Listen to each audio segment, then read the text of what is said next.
One of the most popular destinations in the Caribbean for cruisers is the island of St. Thomas. It's known as the shopping capital of the Caribbean, but when I book a cruise for someone, that's not what they want to talk about. They want to know about the beaches. We've cruised to St. Thomas a few times and have visited a number of beaches, and it always makes me laugh because the first beach that people ask me about is the one I tell them not to go to.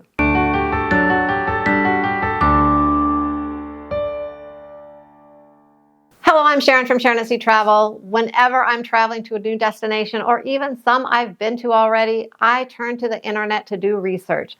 I have a few different websites I use, but the main go-to site has always been TripAdvisor.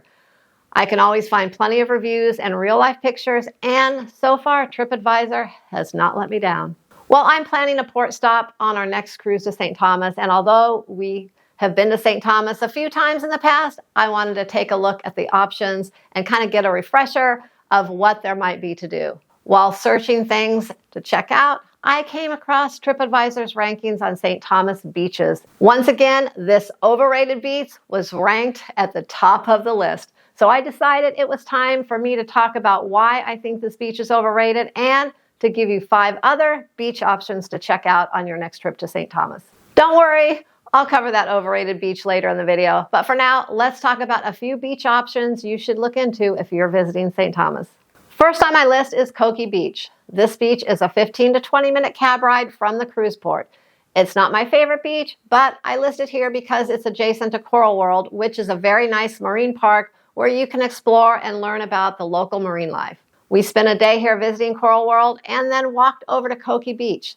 The beach itself was great, with amazing views, plus there are rocks off to the right side of the beach where there's some great snorkeling. Coki is a smaller beach, so you can expect it to get pretty crowded when there's multiple ships in port. You will definitely see many vendors on the beach selling their goods, and some also offering water sport activities. You can rent chairs and umbrellas, and they also have some shopping as well as a beach bar and restaurant. Recent reviews mentioned not to expect too much from ordering food. One reviewer said they got a bag of Doritos when they ordered chips and salsa. Again, not my top place to go, but Coral World next door really helps the cause. Next up is Sapphire Beach, another 25-minute taxi ride from the port.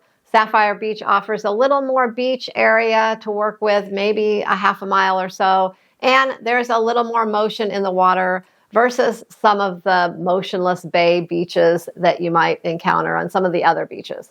Bring your water shoes as you may run into some rocks in the water. This area offers snorkeling and water sports, and a constant breeze makes it a great spot to try out windsurfing. You can rent chairs and umbrellas and enjoy burgers, tacos, some great drinks at the beach bar. Plus, they do have Paradise Pie Pizza, which makes a pretty decent pizza. I mean, as far as the Caribbean pizza goes.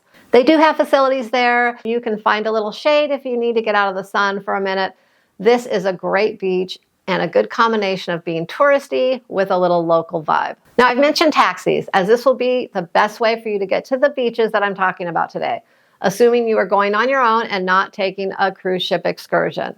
And I want to make sure that you remember to establish how much the taxi will cost before you take the ride. You might expect $15 per person, not per taxi, and possibly a charge for bags you are carrying as well. Definitely have that conversation before you get into the taxi. Also, when it comes to renting chairs and umbrellas, you might expect to pay $5 to $10 a chair and maybe $10 to $15 per umbrella. You may have a little haggle room at some of these beach rentals, so don't be afraid to make an offer if you are renting a few of each. And on a side note, there are 2 cruise ports in St. Thomas, and they are only about 5 minutes apart. So these time frames I'm giving you here to get to the beaches are roughly about the same, no matter what port you're coming into. Now back to the beaches. Another one to check out is Brewers Bay. Now this beach is strictly for the beach lovers. It's a favorite spot for locals, and it is maintained by the University of the Virgin Islands. There are no facilities here, no bars, no restaurants, no chairs or umbrellas. It's just a beautiful beach with some pretty great snorkeling. It's known as one of the best places in St. Thomas to run into sea turtles while exploring. You'll usually find some food trucks stopping by here where you might be able to grab a bite to eat or a local brew. But if you just want a beach with all the bells and whistles, this is not the one. You can even do some plane spotting since the beach is so close to the airport. It's about a 10 to 15 minute taxi ride. You should try to pre-arrange your taxi ride back if you are on a tight time schedule. Next up is Smith Bay Beach, also known as Lindquist Beach. You may hear both of these names used, but they are the same beach. Another beautiful but raw beach. So you can rent chairs and there may be a snack shack available. You will also find a shower and restroom near the entrance. The beach is part of the Smith Bay Park and there is a $5 fee to get into the beach area. You can pack your own lunch and enjoy a great day at the beautiful beach, which is a local favorite. If you want to get away from the crowds, this beach is the place. It's about a 25-minute drive from the port and it's very close to Sapphire Beach, although they say the water is much calmer here and it has a sandy beach bottom. This beach also has a swimming area that will drop to 25 feet in depth, so keep your eye on the little kiddos as the shallow water can become deep very quickly. After getting dropped off at the parking lot, it is just a short walk down a path to the beach. This is another spot you might want to pre-arrange your taxi ride back if you are working against the clock. The next beach is actually our favorite beach to visit on St. Thomas. It is called Secret Harbour. Almost 30 minutes away from the cruise port, this awesome spot is part of Secret Harbour Resort and part of Secret Harbour Beach.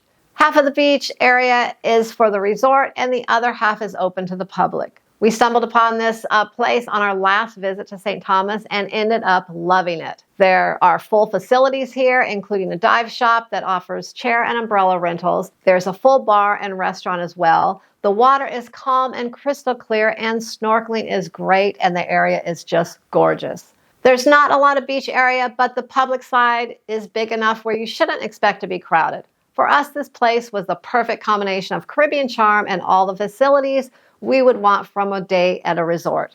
I will link a video that we made on our Norwegian Encore cruise that shows our last visit here in the description box below this video. Okay, you've been very patient and now it's time for me to reveal my most overrated beach in St. Thomas. Many cruise ships have excursions that go here and it's also called one of the most beautiful beaches in the world. But when we spent the day there, we were extremely disappointed and we ended up leaving earlier than we had to.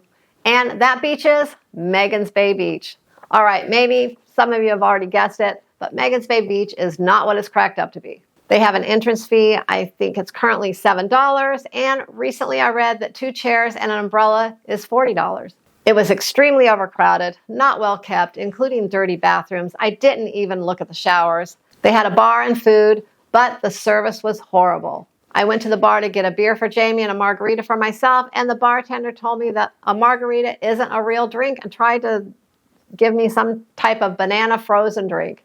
He was very rude, and I just ended up getting the beer and kind of abandoned my efforts for the margarita. And if you know me, you know that didn't sit very well. The water was murky due to the amount of people in it, and there was no good snorkeling to be had.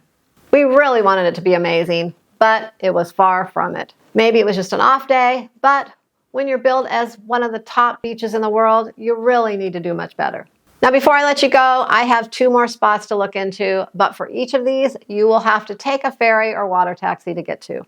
First is Honeymoon Beach, and the one I'm talking about is on Water Island, a small island located just south of the cruise port in Charlotte-Amalie. I mention this because it's not the only honeymoon beach in the Virgin Islands. You can grab a water taxi from Crown Bay Marina and visit Water Island and take a short 10-minute walk to the Honeymoon Beach. They have full facilities, a great beach bar, and water activities as well. You will have to get a ticket for the short ferry ride to and from Water Island, but if you want a little more adventure from your beach day, check this place out. Finally, another one of our favorite spots, but you will need a fairly long port day to do this comfortably on your own, and that is Trunk Bay Beach. It's located on a nearby island of St. John. There are 3 locations to grab a ride over to St. John, one by each of the cruise terminals and one at the east end of the island at Red Hook. You will need to check the ferry schedule to make sure that the times going there and getting back are times that will work for you. Each ferry drops you off at St. John's Cruise Bay, which is simply gorgeous. There you can grab a taxi and take the scenic couple-mile drive to Trunk Bay Beach. This beach is amazing, not too crowded. It has a $5 entrance fee and basic facilities like restrooms, a snack bar and grill, chair rentals, and snorkel rentals. If you like to snorkel, this place is fabulous. The small island just off the beach has a lot of marine life, and there's even a self-guided underwater snorkeling trail. We have been there twice and loved it both times. Now, this trip might be included as a cruise ship excursion, and if you see it, do it. Or you can do it on your own, like we did our second time going there. You just need to plan accordingly, since it does take some time to get there and back on the ferry. Well, there you have it, a handful of options if you are looking for a beach day when your cruise has a stop in St. Thomas. Now, if you're planning a trip to Magens Bay Beach, by all means, go check it out.